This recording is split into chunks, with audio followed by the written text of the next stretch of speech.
Fire Watchtower Monitoring. Written and narrated by Gregory Sparrow. Welcome to Whispers of Shadow. If you ever see a tall figure standing motionless among the trees, don't look at it through a camera. Don't zoom in. Don't save the recording, because cameras can see farther than the human eye. And some things are only waiting for one thing, for someone to finally notice them. Prologue. The recordings you are about to hear came from Fire Watchtower 17. The tower stood deep inside a vast forest reserve where only forestry workers traveled. No tourists, no hikers, no nearby towns. Only endless woods stretching toward the horizon. Its purpose was simple. Watch the forest, detect smoke, report fires, nothing more. At the top of the tower was a small observation cabin equipped with a thermal surveillance system, a radio transmitter, and a camera capable of monitoring more than 20 kilometers of terrain. That detail matters because on the first day, the operator noticed a figure standing near the edge of the camera's range. On the second day, the same figure was closer. On the third day, it stood beside a line of dead pines. On the fourth day, the operator reported that it was not human. On the fifth day, he requested assistance. On the sixth day, he stopped answering the radio. And on the seventh day, the cameras continued recording. But by then, the figure was no longer standing in the forest. It was standing beneath the tower, looking up. The first report was filed on October 14th. Autumn had arrived early that year. A thick layer of fog covered the forest floor. Wet leaves formed dark patches between the trees. The operator's name was Mark Walski. He had worked for the Forestry Service for 18 years. He was not the kind of man who imagined monsters in shadows. He did not believe in legends. He did not tell ghost stories. He was known for being calm, practical, and painfully rational. That morning, he climbed the tower shortly before sunrise. 180 steel steps, the same climb he had made thousands of times before. He unlocked the cabin, turned on the heater, checked the radio, logged the weather conditions, temperature, humidity, visibility. Everything appeared normal. At 9:43 a.m., the camera detected something unusual. A vertical shape appeared in Sector 4B. At first, Mark assumed it was a dead tree. Several years earlier, a storm had destroyed part of the forest in that area. Broken trunks still littered the landscape. The object stood nearly 20 kilometers away. The image was blurred by distance and fog. Mark zoomed in. The camera struggled to focus. For several seconds the image flickered. Then it stabilized. The shape remained. Tall, dark, perfectly vertical. Too straight, too symmetrical. Mark stared at it for nearly a minute. Then he entered a note into the daily log. Possible dead tree. Sector 4B. That should have been the end of it. But at noon, the object was still there. And when the fog briefly lifted, something became obvious. It wasn't a tree. Trees sway. This did not. Trees have branches. This did not. Trees taper naturally. This shape resembled something else. Something standing upright. Something watching. Mark zoomed in again. The camera calculated scale based on terrain elevation. The result appeared in the corner of the monitor.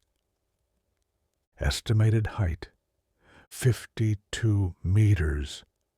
Mark blinked, checked the reading again. The number did not change. He restarted the software. The estimate remained the same. 52 meters. At 3:21 p.m., the figure disappeared. Not gradually. Not by walking away. One frame it was present. The next frame it was gone, as if it had never existed. The following morning, Mark arrived earlier than usual. His shift officially began at 6. He arrived at 5:38. He never explained why. The thermal camera was already scanning the forest. Animals appeared as glowing shapes moving through the darkness. Deer, foxes, wild boars, owls hidden among branches. Then the system detected something else. A cold silhouette. Not warm, not alive, not even neutral. The figure appeared darker than the surrounding environment, like a hole cut into reality itself. Sector 4B. Distance, 17 kilometers. Closer than before. Mark immediately sat down. His eyes remained fixed on the monitor. He activated manual recording. The audio captured his breathing. Slow, uneasy. The camera zoomed in. The figure became clearer. It stood among the trees. Its proportions were wrong. Its legs appeared impossibly long. Its torso was narrow. Its shoulders hung unnaturally low. And although no facial details were visible, one thing was unmistakable. It faced the tower. It faced him. For several seconds, Mark simply stared. Then he whispered, "It's looking here." Those were the first recorded words connected to the incident. He called dispatch shortly afterward. The operator answered immediately. "Watchtower 17. Do you have a situation?" Mark hesitated, then replied, "I see something in Sector 4B. Smoke? No. Vehicle? No. What is it?" Mark looked at the monitor. The figure had not moved, not even slightly. "I don't know." A pause followed. Then he added, "But it's standing there." For the rest of the day, he continued watching. Every hour, every scan, every rotation of the camera, the figure remained, always facing the tower, always motionless, and always closer than before. That night, Mark did something unusual. He reviewed every archived image captured during the previous week. Thousands of photographs, thousands of empty landscapes. Most showed nothing. Then he found one, a midnight image taken 9 days earlier, far on the horizon, barely visible, a dark vertical mark, a single pixel-sized shape. The next night's image showed the same mark.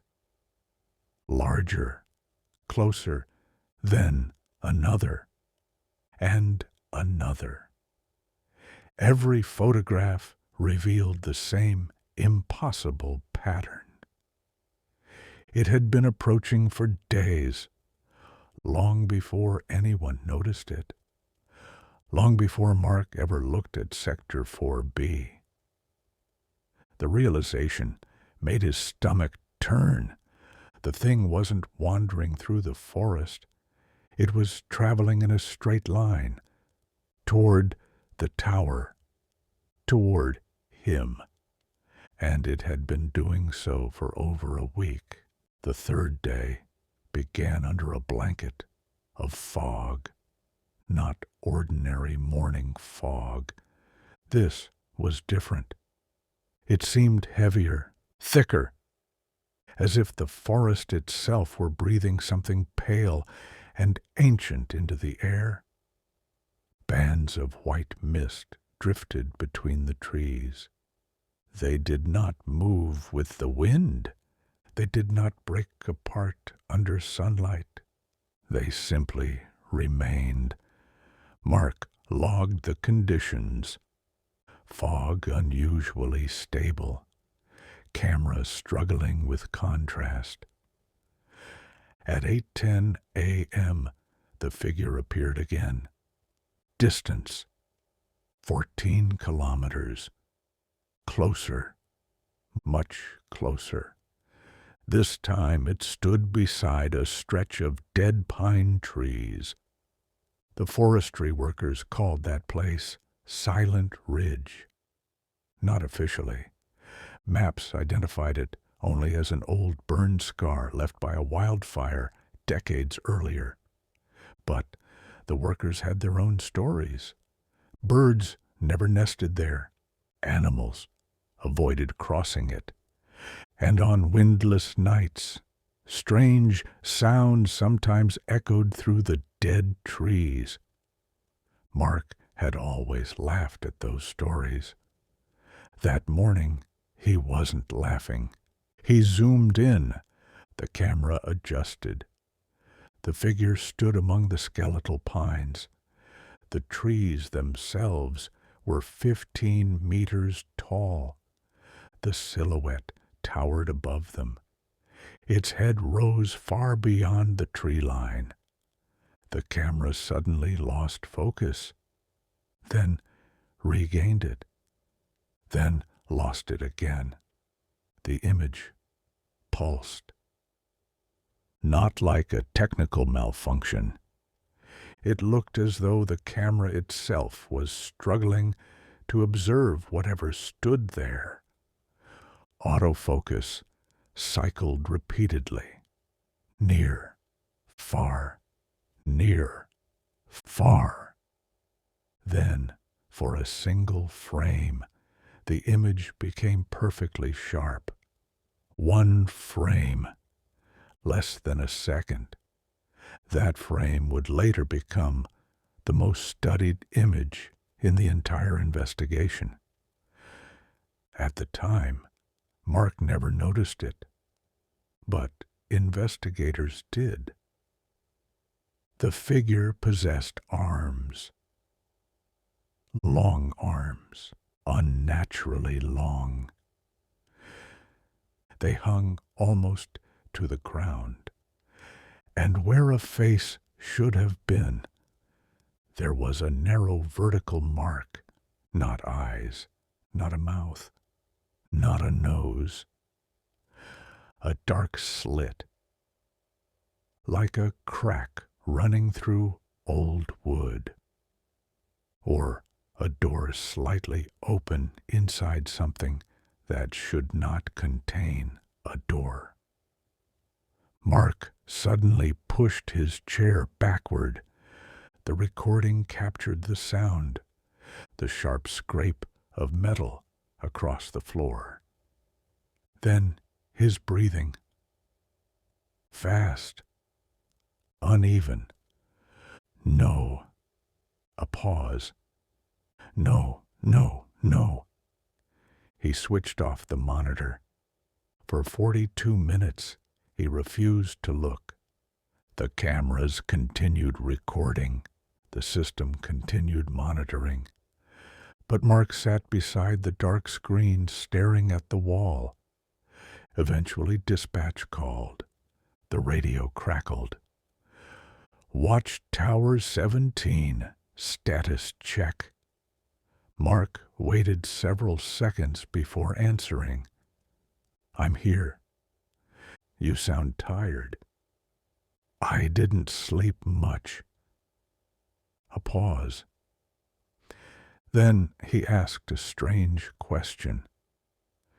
Can anyone else see Sector 4B? The dispatcher sounded confused. What do you mean? Any other towers? No. What about satellite imaging?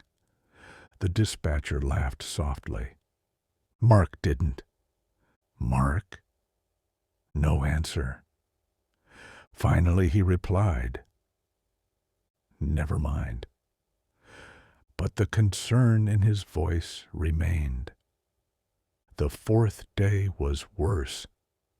Much worse.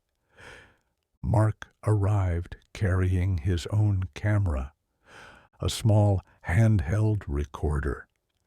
He placed it on the windowsill facing the monitor. A backup recording. A second witness. He no longer trusted the tower's equipment. At 9:03 a.m., the figure appeared. Distance, 10 kilometers. It now stood on a ridgeline clearly visible from the tower. Mark stared at the screen, then began speaking aloud, almost like a man dictating a report. Perhaps because he wanted proof. Perhaps because he feared nobody would believe him later. Object visible. Pause. Estimated height impossible to verify. Pause. No thermal signature. Pause. No movement. Another pause. It is facing the tower. His voice sounded strained, tighter than before. Then he did something that would haunt investigators later. He activated the emergency spotlight.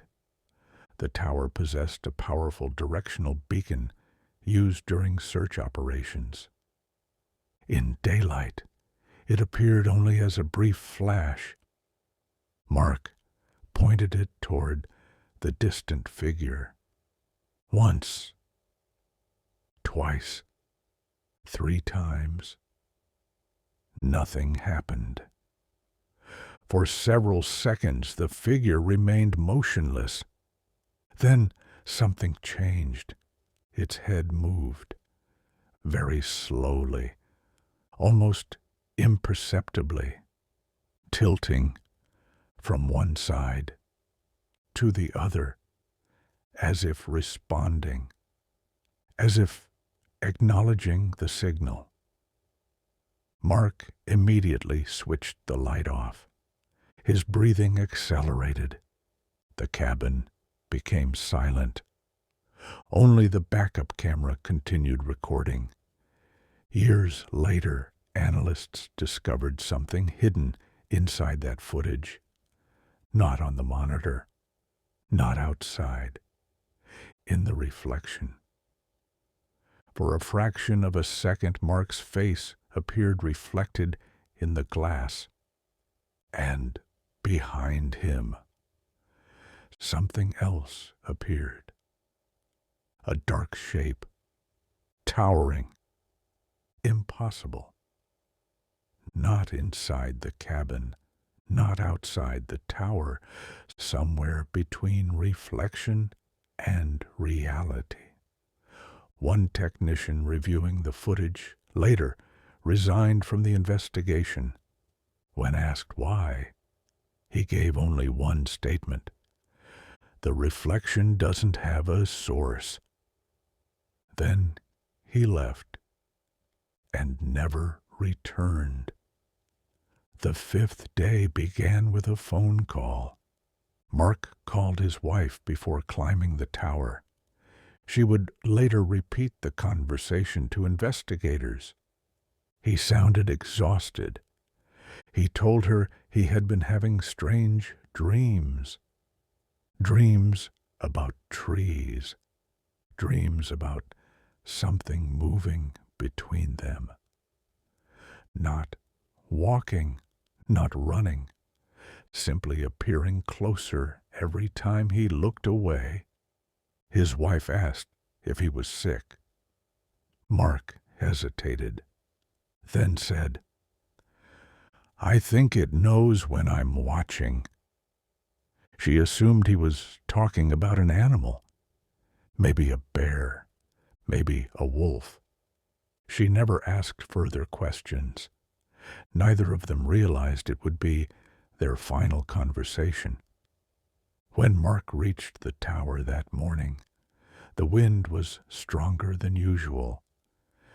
The metal structure groaned softly. The cabin windows rattled. The automated camera rotated across its sectors. Sector 1, Sector 2, Sector 3, Sector 4. And there it was, distance, 7 kilometers. The figure now stood beside an abandoned fire road, no longer near the horizon, no longer distant, close enough that a vehicle could reach the location within an hour. Mark immediately radioed dispatch. "I need a patrol in Sector 4B. What happened?" "Just send them." "Mark." Now, the dispatcher heard something in his voice, something she had never heard before. Fear. A patrol was dispatched. 2 forestry officers, 1 truck. Radio contact maintained throughout the journey. Mark guided them from above, watching through the camera, watching the giant silhouette, watching the vehicle approach. And for the first time, the situation became impossible. The cabin looked untouched. That was the first thing both officers reported. No signs of violence, no overturned furniture, no broken glass, no blood, no indication that anything unusual had happened. And yet, Mark Wolski had vanished. The monitor was still running, the cameras were still recording, the radio remained powered on. A cup of coffee sat beside the keyboard, cold, half full, as if he had stepped away only moments earlier. But he hadn't, because the tower's access camera showed no one leaving, no one climbing down, no one approaching. The only movement recorded during the night had been the impossible shadow crossing the tower. And now Mark was gone. The officers immediately secured the cabin. One began photographing the scene. The other examined the desk. That was when he noticed the notebook. It lay open beside the monitor. Several pages had been torn out. Others were covered with frantic handwriting. Most entries repeated the same sentence, over and over. Again and again. The writing became larger with each line, more aggressive, more desperate, until the letters nearly filled the page. It wasn't looking at me. It wasn't looking at me. It wasn't looking at me. Then, near the bottom, it was looking past me. The final line had been written so forcefully that the pen tore through the paper. Neither officer understood what it meant. Not yet. The investigation began that afternoon. The tower was sealed. The recordings were copied. Every file from the previous week was archived. Specialists arrived. Forestry officials, police, technical analysts. No one expected the case to become national news. At first, everyone assumed Mark had suffered some kind of psychological breakdown. Perhaps he wandered into the forest. Perhaps he jumped. Perhaps he disappeared voluntarily. Those theories lasted less than 24 hours. Then analysts reviewed the final recordings, and everything changed. Among the archived files was footage from Mark's personal camera. The small recorder he had placed beside the monitor on the fourth day. Unlike the surveillance system, it never stopped recording. It captured the cabin continuously, hour after hour, night after night. Most of the footage was uneventful. Mark watching screens, Mark drinking coffee, Mark speaking occasionally into the radio. Nothing unusual. Then investigators reached the recording from the final night. Timestamp 3:17 a.m. At first, nothing appeared different. Mark sat in his chair, exhausted, barely awake. The forest remained visible through the windows behind him. Then the camera suddenly changed focus, not because anyone touched it. The autofocus adjusted on its own. The image sharpened. Not on Mark, not on the monitor, on the glass behind him. And something appeared outside. The room where the footage was reviewed became completely silent. Several analysts later described the moment in identical terms. They felt cold, not emotionally, physically, as if the temperature dropped. Outside the cabin window stood a face, not a human face, something enormous, something pressed against the darkness. Its features resembled weathered wood, ancient bark, cracked stone, and where eyes should have been, nothing. Where a mouth should have been, nothing.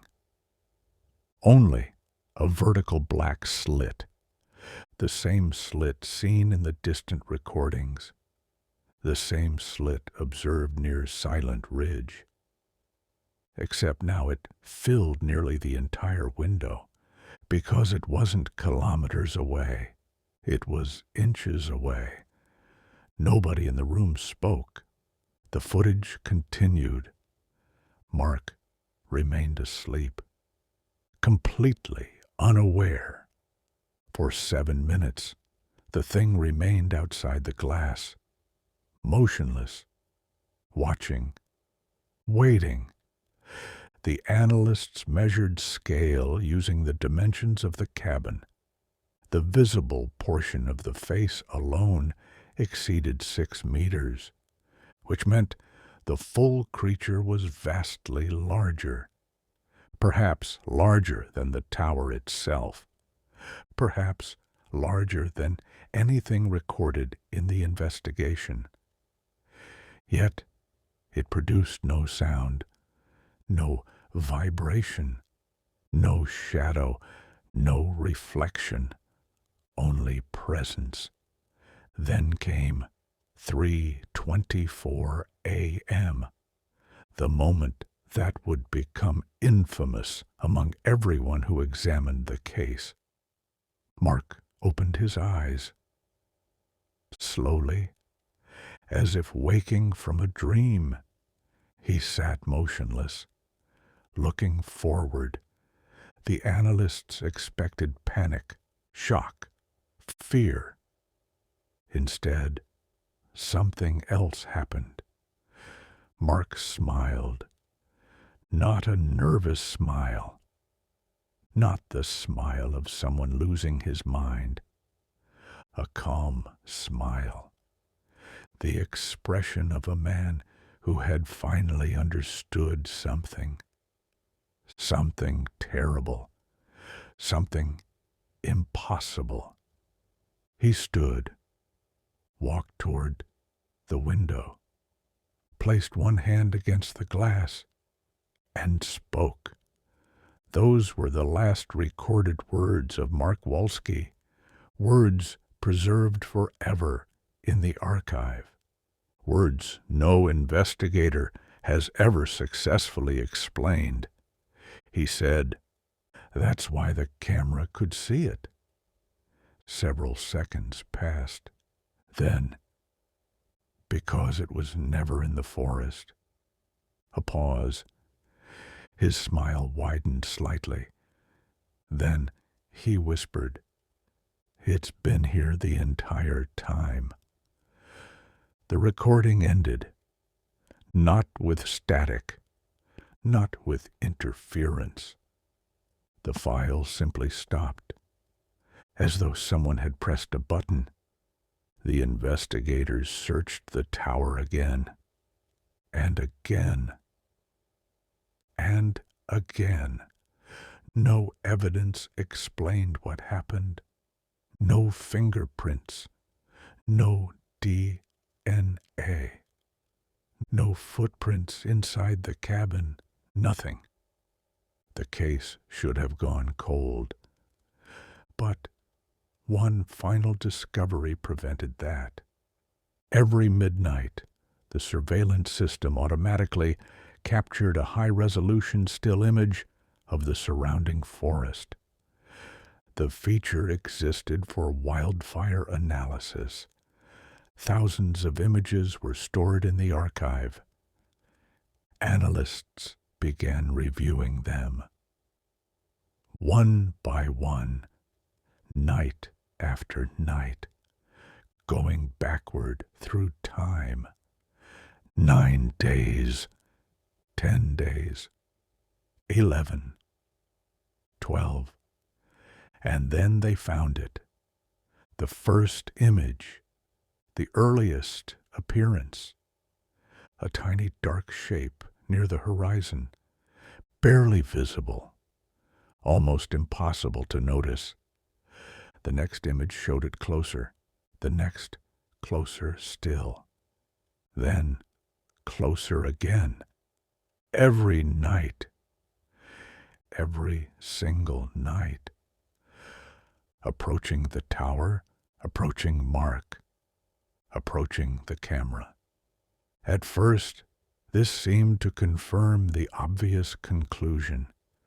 The thing had walked through the forest. It had approached from a distance. It had eventually reached the tower, but one analyst noticed something strange, something nobody else had seen. The stars.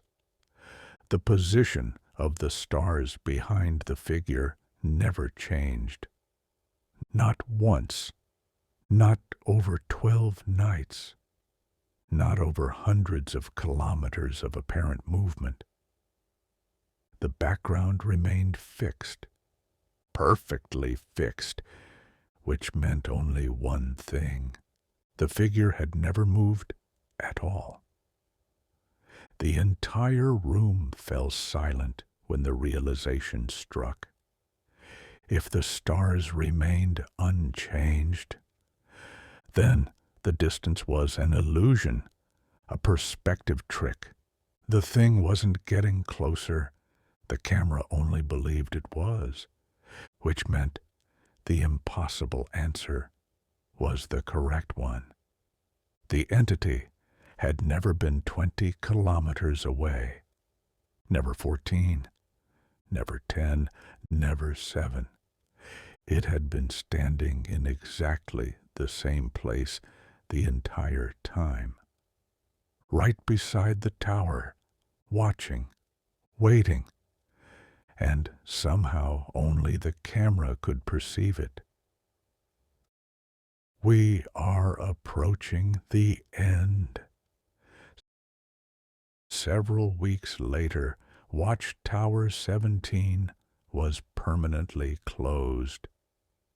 Officially, the reason was structural deterioration. Unofficially, nobody was willing to work there anymore. Experienced operators refused assignments. Contractors refused maintenance requests. Even police officers avoided the site after dark. People laughed about it publicly, but privately. Nobody wanted to climb those stairs, because everyone who reviewed the recordings eventually asked the same question. If the cameras could see it, how many other cameras could see it too? And how many people had already noticed without realizing it? 3 months after Mark Walski disappeared, demolition crews arrived at Watchtower 17. The official report cited structural instability, corrosion, weather damage, routine decommissioning. That was the version released to the public. The real reason never appeared in any document. Nobody wanted the tower to remain standing. Not after the recordings, not after the investigation, not after what the workers kept reporting. Because even after the site was abandoned, strange incidents continued. Motion sensors activated during the night. Cameras briefly lost focus when pointed toward the tower, and several maintenance workers claimed they heard footsteps on the metal stairs. Heavy footsteps, slow footsteps, always climbing upward, never down. The demolition began on a cold November morning. Fog covered the forest, the same kind of fog visible in Mark's recordings. The workers arrived shortly after sunrise. Most of them had never heard the full story. Only rumors. A missing operator. A closed investigation. A supposedly haunted tower. The usual nonsense. At least that's what they believed. Until they started taking the structure apart. The process went smoothly at first. Bolts removed, platforms dismantled, steel sections lowered by crane. Everything proceeded according to schedule. Then one worker discovered something. near the very top of the structure. Above the observation cabin, in a location no human could have reached without specialized climbing equipment, there was a mark. At first it looked like corrosion, then like damage. Then they realized what they were seeing. A handprint. Work stopped immediately. Supervisors climbed up to inspect it. The shape was unmistakable. 5 fingers, a palm, knuckle impressions, everything. Only the size was wrong, terribly wrong. The handprint measured over 2 meters across. The steel beneath it was bent inward, not cracked, not cut, compressed, as though something unimaginably heavy had wrapped its hand around the tower, holding it, gripping it, waiting. The deformation analysis later concluded that the force required exceeded anything a human could produce, anything any known animal could produce. No explanation was ever accepted. The handprint was photographed, documented, then quietly removed from the final report. Officially, it never existed. That should have been the end. The tower was gone. The recordings archived. The case closed. But one final discovery remained. A hidden detail buried inside the surveillance archive. A detail nobody noticed for nearly a year. An analyst reviewing old footage found something unusual. Not in the foreground, not in the forest, in the reflections. Every camera lens creates tiny reflections under certain lighting conditions. Normally they mean nothing. Dust, glare, artifacts. But when the analyst compared hundreds of recordings, a pattern emerged. The same dark shape appeared repeatedly, not in front of the cameras, behind them, always behind them, always outside the recorded area, always positioned where the camera itself could not see. The shape appeared in footage taken weeks before the first sighting, months before Mark disappeared, long before anyone noticed the giant figure. The entity was already there, watching.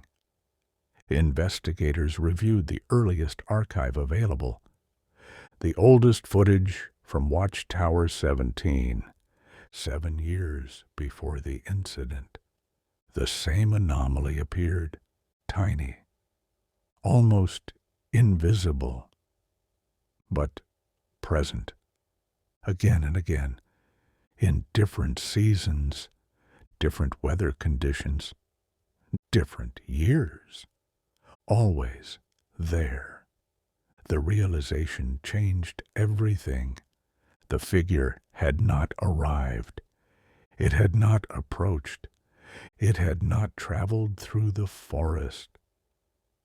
It had never moved toward the tower at all. It had already been there for years, possibly decades. The cameras were simply becoming better at seeing it. And then someone asked the question nobody wanted to hear. If improved cameras could detect it, what about modern phones, security systems, dash cams, body cameras, wildlife monitors, satellite optics? How many devices could see it now, and how many people had already noticed? No answer was ever found. The investigation ended. The files disappeared into storage. The public never learned about Watchtower 17. Most records were classified. Others were destroyed. Mark Wolski was officially listed as a missing person. Case unresolved. No suspects, no evidence, no explanation. Hidden ending. 4 years later, a forestry worker was cataloging archived equipment scheduled for disposal.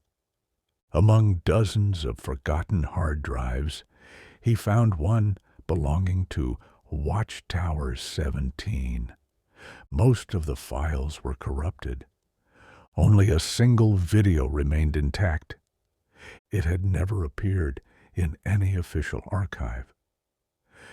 Nobody knew it existed.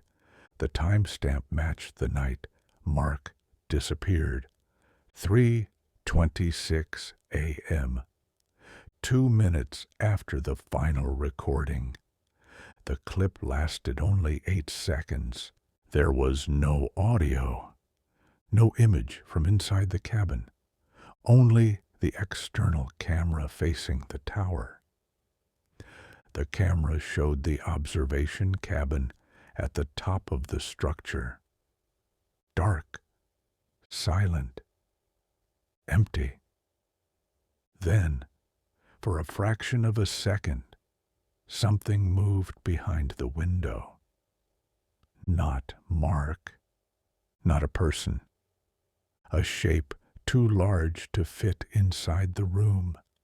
The cabin lights flickered, the image distorted, and just before the recording ended, a face appeared in the glass. A massive face, featureless, except for a single vertical black slit. The same slit seen in every recording. The same slit seen beside the tower.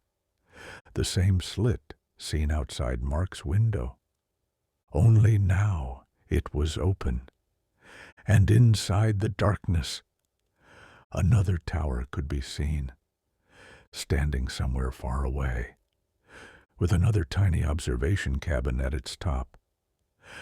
And inside that cabin, someone was looking back. The recording ends there.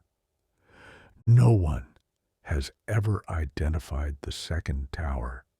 No one has ever identified the person inside it.